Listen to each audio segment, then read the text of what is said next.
Is it the right timing for you to snag a second location or maybe to expand? We'll answer that and a ton more all on today's show. Let's do it. Salon owners are some of the most amazing people on planet Earth. The only problem is sometimes their hearts are so big and they give so much of themselves to their staff and guests that it creates unintended consequences. Our goal is to change the industry by elevating the way the rest of the world sees salons, spas, and barbershops and give it the credibility that it truly deserves. This is the Salon Owner Evo Revo Show. Today's podcast is brought to you by Salon Scale, allowing you to charge by what you know, not by what you feel. What's going on, everybody? Welcome to today's show. I am your host, Jason Everett, and with me is my business partner and partner in crime, Mr. Doug Campbell. Doug, maybe we need to get into crime. I hadn't really thought about that. I hear it's very lucrative for a short period of time. For a short period of time, obviously against the morals too. So let's not do that. But what I will say is there are some really incredible things going on out there that we just inside the Academy, Doug was sharing with me this morning before we kick live that, we've got a lot of people inside our High Performance Salon Academy that are adding locations.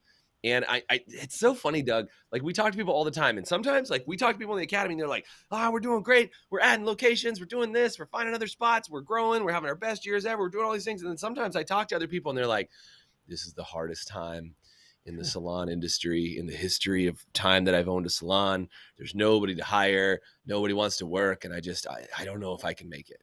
And I just want you to know, if you're listening to today's show or you're watching today's show and you're in the second category and you're saying it sucks, it hurts, I'm getting close to being done, I feel you. And all I will say is whether it's us or somebody else, get some help, get some support. Clearly, whatever you've been doing is not working. It needs a change. So I'm just saying, do something, change up your plan, change up your system and get some support because today's show is going to be, I think, really encouraging when we talk about it. And people are going to be excited about, what the growth is. But I'm going to just say that juxtaposition, that one person doing incredibly well and one person really struggling is where the opportunity lies. That's it. So let's talk about that. Doug, what are you seeing out there, man? Well, I mean, I think one of the things what you're saying is like, but both those realities exist, and it's according to what you choose to see. You got to condition yourself because if you want to see that the world's ending and it's all negative, it's plenty of evidence out there that you could see.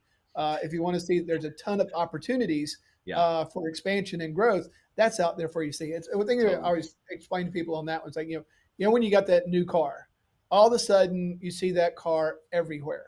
And it's like, oh my God, you're right. I see it everywhere. And it's like that car was everywhere before. You just weren't conditioned to see it. Yeah. So it's like right now, it's like, who are you hanging out with? Who are you talking to? Who are you working with to help you see what's really out there? Because if you're around people that are being negative in the world, then you're going to see all that.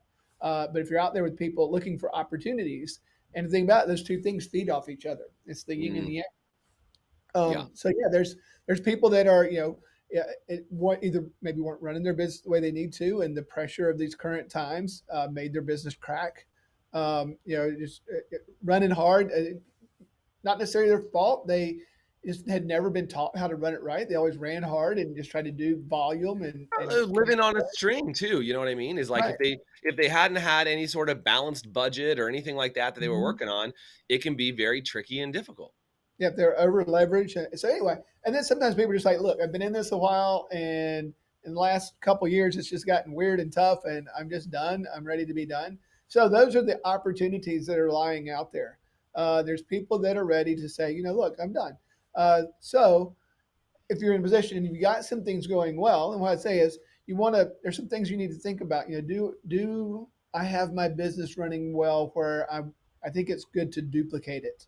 Mm-hmm. Sometimes people duplicate chaos, which isn't the best idea.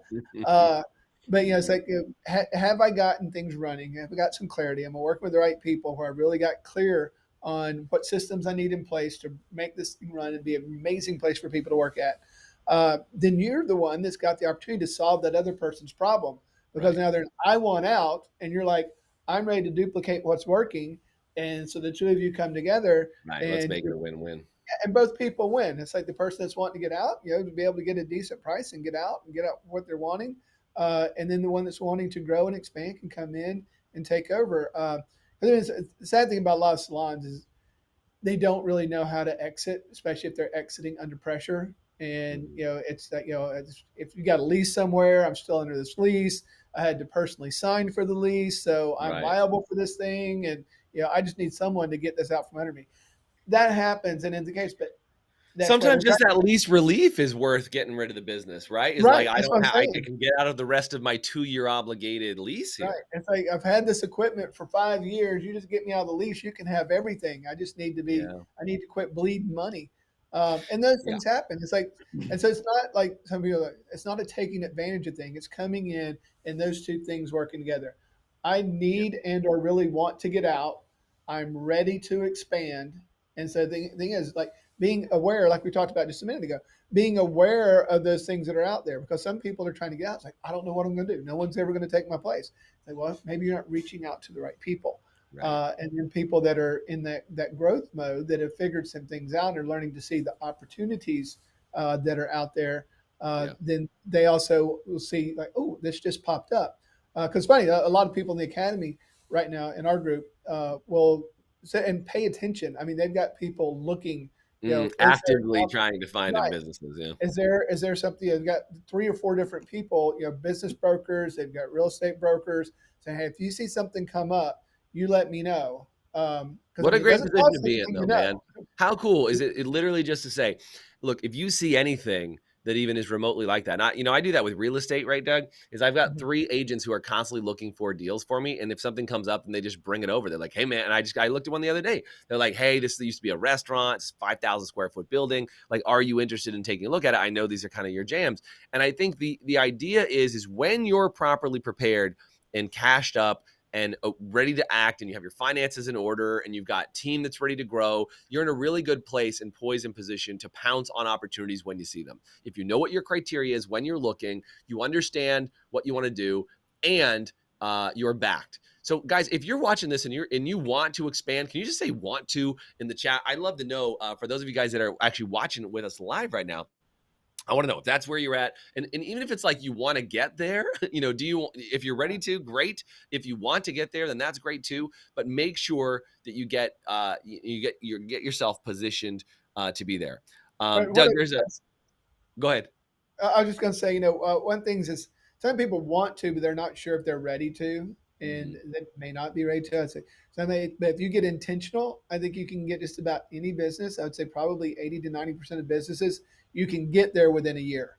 Yeah. If you Yeah. You could start turn everything around in 1 year. right, if you start paying attention to what you're doing, Right. you get your culture right, you get your systems in place, and then about a year you go, okay, now I feel like this. And the secret is does it run without you? Can it Yeah. mostly run without you? Yeah, you're And not the number one producer. You're not right, doing every one-on-one meeting. You're not plugged into every aspect of the business. Like toilet paper wouldn't get ordered unless you were there. right, right. It's finding out that, do I have these things in place where it runs like a business? Now I've got a duplicatable thing because you cannot duplicate yourself to go be Right. at 2 locations. So you need Right. to say, do I have systems in place and cultural systems, cultural triggers inside of my business where I know that I can put it over there and create the same culture and same type of thing, and then you get that momentum going. And Yeah. you manage your upper part, and you control the big picture and let other people. But all that can be done inside of a year. I mean, if you get intentional, you can. I mean, it's like that's it's funny. It's the way it happens in the academy. People come in and are like, yeah, I just need to get some clarity. I need to get some things figured out. I need to quit working as much as I'm working. And then around a year, like I'm thinking about opening another location.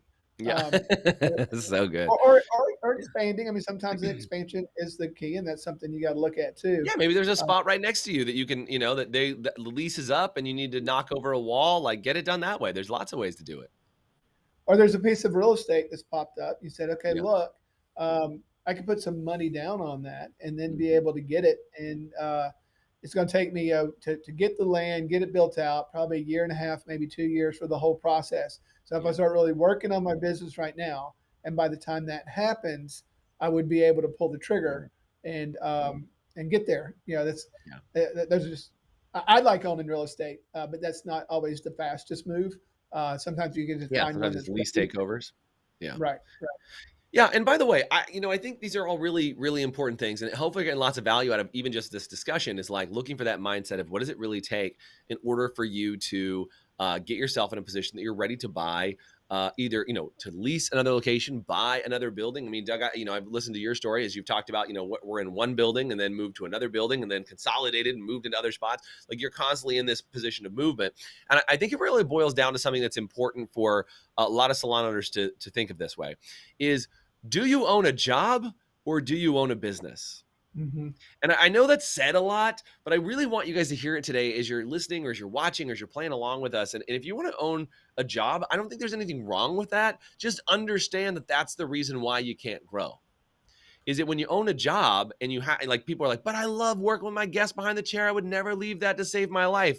But you're doing it at the detriment of your growth of the company. And if you're like, hey, I'm happy with how much growth I've had and where I'm at, then cool. But with people inside the academy, we have one question like, are you high energy and ambitious? If you're high energy and ambitious, you're going to like it here. If you just want a couple of tips, you're not going to like it so much, right? If you're like looking for a couple tips. So if you're high energy and ambitious, and you're like, look, I want to know what else I'm capable of. I want to know what I'm possible. And I love Doug. I've seen some of the people inside our academy that like we're like, hey, I don't really want more than one location. Like, I got 7, 10 staff. Like, I'm cool. That's kind of what my jam is. And then I've seen some of those gals and guys that are in there, but a couple gals recently that are now opening a second location. Like, I love it because they're around other people that are opening second and third and fourth locations. They're like, maybe I am capable of that. Maybe I am worthy of having a really incredible business. And they're starting to treat their business like a business instead of like a full-time job. Yeah, I mean, I think that's the thing is that I think what stops a lot of people, they get in their head about a second business means, oh my God, I'm gonna have to do twice as much work as what I'm doing I've, right now. I've had that thought before. I can't run two. There's no way. I'm good. This I'm one's good with killing me. one. Right. So that's the idea is like learning how to, and the key word there was learning how to turn it into to run like a business. It's still okay Yeah. if you want to still be behind the chair and stuff because you want to. There's a By choice. big difference behind wanting to and needing to. Yeah. So and you just got to get real clear. Am I doing it just because I want to, or do I need to do it for the business to survive? So Right. learning how to pull yourself out and run it like a business. Because if you want full value of your business, you can't be a huge part of your business. No, because when You you can leave, you leave with the biggest part of the business possible. right. You have a $2 million Yeah. business, and you're a huge part of the business. Anyone that's coming in is going to look at it and go, "Yeah, when you leave, there's going to be a huge hole in the It's only business." worth half. So Yeah. it's not worth what you're saying it is. So Yeah. learning how to make it run, and I want to be clear, it's not like you can just put your business on autopilot and go to Mexico for 2 months. Um, Right. Right. We're not talking full unplug here. Right. I mean, sometimes people will do that too early too. It's like, oh, I've got a 6 year salon. I really want to get it, and within 2 months, they're wanting to go down to no hours behind the chair. I really don't want to even show up to manage it. I want to just I'm going leave. to hire a manager. I'm going to hire this. I'm going to hire this. And I understand why I'm not making any money. It's like, well, you move too fast. You got to slow down and say, Yeah. does it support it? Because it's all numbers and just playing with the numbers and see what that transition looks like as you move from one to the other. Yeah. It's very doable, but you've got to do it in a way. And we like you were talking about a while ago, the high energy and driven, and Ambitious. Yeah. to become the business owner that you've always wanted to be, but no one's shown you how to be it. I Totally. think that's the ticket right there because I want people to decide. Some people can say, yeah, I just want to be able to get away from it and just get because what they're telling me is that I'm sick and tired of the people that work for me and of the business that I'm running, and I just want to get away from this thing. Need a break. Um, yeah, and it's like, okay, that's a different story. So we're talking about selling, really, what we're talking about. We're not talking about you get to a point. It's like so. Yeah. And it's fun. Sometimes people come into our organization and they have that mindset, but then when they learn how to do it the right way, they're actually, oh, I kind of enjoy this. Yeah. Oh, this is Totally. kicking off a pretty good income for me now, and my effort is different than what my effort used to be. Hmm. I'm okay with this. And then sometimes those people actually turn into second location people. The Yep. people that were wanting to throw in the towel are now Mhm. looking at the second location. But it's all about putting yourself in the right place and seeing the right things and learning how to run it like a business. That's the biggest deficit in this area is Yep. that successful stylists get in and go and they're it's not they're not smart. They just have not been exposed to the right information to really Totally. excel the way that they need to excel. So let's do this. I got to take a break. We're overdue. We got to take a quick break. We'll be back after this short commercial break. And then we're going to talk about how do you see diamonds in the rough? How do you see opportunities as they present themselves? And how do you make sure you're prepared? We're going to give you a little bit more step by step instructions, all when we come back right after the short break. Hey, HPSA listeners, let me ask you this. Are you tired of not knowing what your hair color is costing you on every appointment and watching it chew up your profit? Well, with Salon Scale, we take the guesswork out for you. Using a mobile app paired with a Bluetooth scale, Salon Scale will tell you exactly what your color is costing you on every bowl mix down to the gram. As you mix, Salon Scale will also digitally store your formulas and track how much product is being used in real time, so you can manage your inventory, cover your expenses, and generate more profit in your salon. Use promo code HPSA10 to get 10% off an annual subscription. Salon Scale, the new standard for mixing color. What's going on, guys? We're talking about second location, expansions, and how do you get great deals right now? Because depending on which side of the fence you're on, you might be on the side that says, hey, I'm doing really well right now and I'm ready to expand. Or you might be on the side that says, hey, I'm not in a great spot. And just full transparency here, because I think this is worth saying, Doug, I have successfully gotten rid of a business that I lost my shorts on. Can I start by saying that? This is an important detail, is that I had a company, put a couple $100,000 into it. At the end of it, I sold a couple $100,000 worth of gear for about $7,000. Like I walked away from it because it was taking up space. It was costing me more to store it. And I'm like, it's time for me to separate from that burden and obligation that I had. And I walked away from a business, and the guy I sold it to has made way more than the money that he paid me for it, which is fine, and I'm totally cool with that. Like, I learned the lessons I needed to learn. I got out of it, and I got beyond it. That's not every business I've ever run, but I've had to make that type of call before. And I think it's really important that you guys hear that it's just making sure that you look for opportunities. And that's what I want to do in the second half of the podcast, is talk about what is the opportunity and how do you see it. I was reading a story online the other day, and I want to read it to you guys, and I'll show you this thing.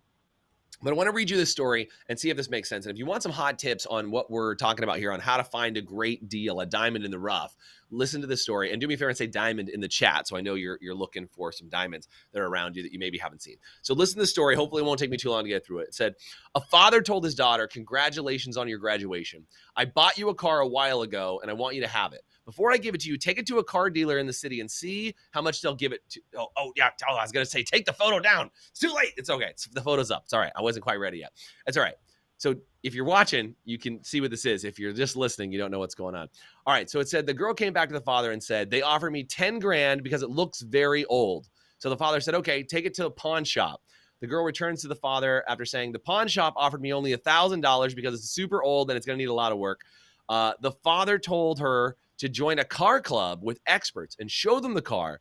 And the girl drove to the car club. She returned to her father after a few hours and said, somebody in the club offered me $100,000 because it's super rare and in great condition. The father said, I wanted to let you know that you are not worth anything if you're not in the right place. If you're not appreciated, don't be angry. It means you are in the wrong place. Don't stay in a place where no one sees your value. Know your worth and know where you're valued. A diamond doesn't shine on the bottom of a cave.